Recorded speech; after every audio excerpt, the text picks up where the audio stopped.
Blackberry production in tunnels was presented by Marvin Pritts at the November 2018 Great Lakes Fruit Workers Conference.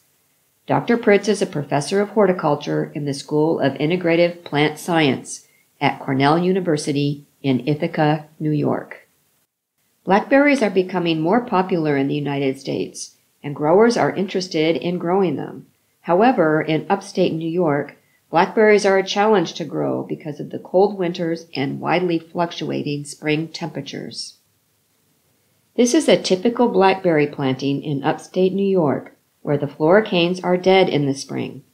The primicanes grow just fine during the first year, but then they die during the winter, severely reducing the subsequent number of floricanes and fruit production. This led to the question, would primicanes survive the winter if plants were grown in a high tunnel? To answer this question, thornless blackberries were planted in a high tunnel with the only insulation being a single sheet of plastic. The response of the blackberry plants with just that minimal protection was amazing. In comparing production of plants inside the tunnel and outside the tunnel, there were huge differences in yield, berry size, and percent marketable fruit. Over several years, data was collected comparing production in the tunnel and outside the tunnel. And every year, for every variety tested, the size of the berries are bigger in the tunnel, the yield is greater, and the percent marketable fruit is better inside the tunnel. This table shows data for 2007, with data from inside the tunnel highlighted in blue. The same was true for 2008, with data from inside the tunnel highlighted in blue. This data is from 2010. The percent marketable fruit is much greater inside the tunnel because elements like rain and wind are kept off the plants. Blackberries really like growing in a high tunnel. When yield is estimated in pounds per acre, tunnel-grown blackberries achieve very high yields, in the 30,000 pound range. Several factors contribute to this high yield in the tunnel. Row spacing is closer in the tunnel compared to the field, since tractors don't have to drive down the row. Additionally, weeds don't grow between the rows because the only source of water is irrigation, which targets only the crop. As a result, the blackberry plants are very productive in a tunnel. Blackberries take a while to reach full production. A planting will mature in about 4 years before producing full crops. Here are the blackberries growing inside the tunnel. The fruit is large, the plants are vigorous, and yields are outstanding.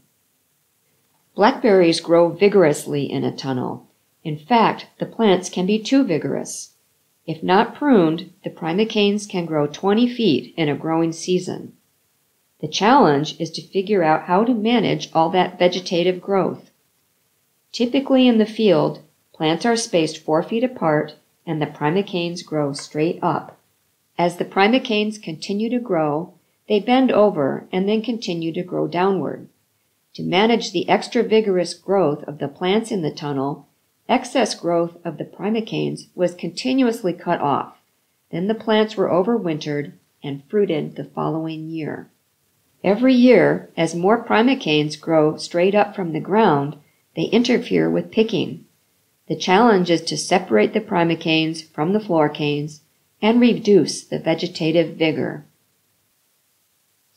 This led to the question, can the same yield be achieved growing blackberries in a tunnel if the plant density is reduced and primicanes are trained to grow horizontally on trellises? To test this, thornless blackberries were planted at 2 different in-row spacings, the normal 4-foot spacing and an 8-foot spacing. Plants at the 4-foot spacing were trained in a typical configuration with a V-trellis. For the 8-foot spacing, young primicanes were bent horizontally and trained along a wire until they reached the next plant. Then the tips were pinched to promote lateral bud break. The resulting laterals were then trained upright onto a V-trellis. This treatment reduced cane density because canes were distributed horizontally along a wire instead of growing up from the ground near the original plant. Production of plants in the 4-foot spacing was compared to production of plants in the 8-foot spacing. Here, the horizontally trained primicanes are shown with the laterals growing upward. Eventually, a routine was devised to maximize efficiency and ease of harvest from the horizontally trained canes on the V trellises. Each year, all primicanes were trained to one side of the V trellis so that fruit would be produced on a single side of the trellis in the second year. New primicanes produced the second year were trained to the opposite side of the V trellis so that production was contained on that opposite side. The routine for this treatment, split trellising, was repeated every year so that primicane training and fruit production switched annually to opposite sides of the trellis. This diagram shows two trellis configurations with conventional trellising at the bottom and split trellising with horizontally trained primicanes and upright laterals at the top. With split trellising, all the laterals produced in a single year are trained to one side of the V trellis. The different treatments are shown here in the high tunnel. Conventional trellising is on the right, with all canes growing straight up, and split trellising with horizontally trained primicanes is on the left. Here the floor canes are flowering all on one side of the V in split trellising. The current year's primicanes will be trained to the lower wire for next year's fruiting on the opposite side of the V, so that fruit production will occur on that opposite side. Here, senescing floricanes are on the left and primicanes that will fruit next year are on the right. Primicane training switches from one side of the V to the other each year, as does the subsequent fruit production. Trellising treatments were conducted for several years. 2013 was a normal winter, but 2014 was very cold. During 2014, 17 nights below zero resulted in complete cane kill, regardless of the trellising system used. The long horizontally growing canes in the split trellising treatment were partially killed in both 2015 and 2016. Here's the response of the long horizontally trained canes following a very cold winter. The far tips of these long canes were winter killed.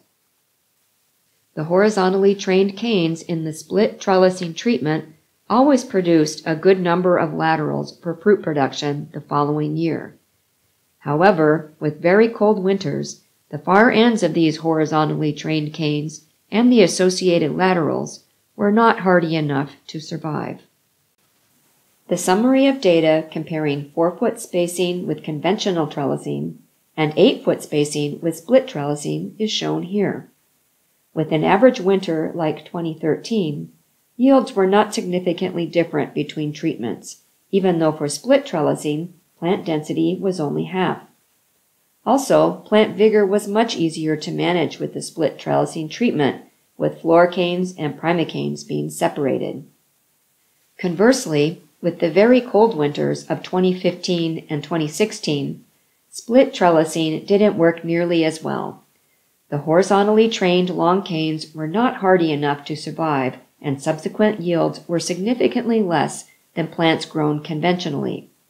These data suggest that in regions with very cold winters, split trellising with reduced plant density in high tunnels will probably not produce yields equivalent to that of conventional spacing and trellising.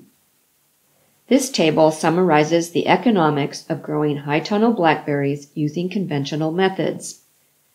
Plant preparation, tunnel construction, plant establishment, irrigation, and trellis systems total about $11,000 per tunnel.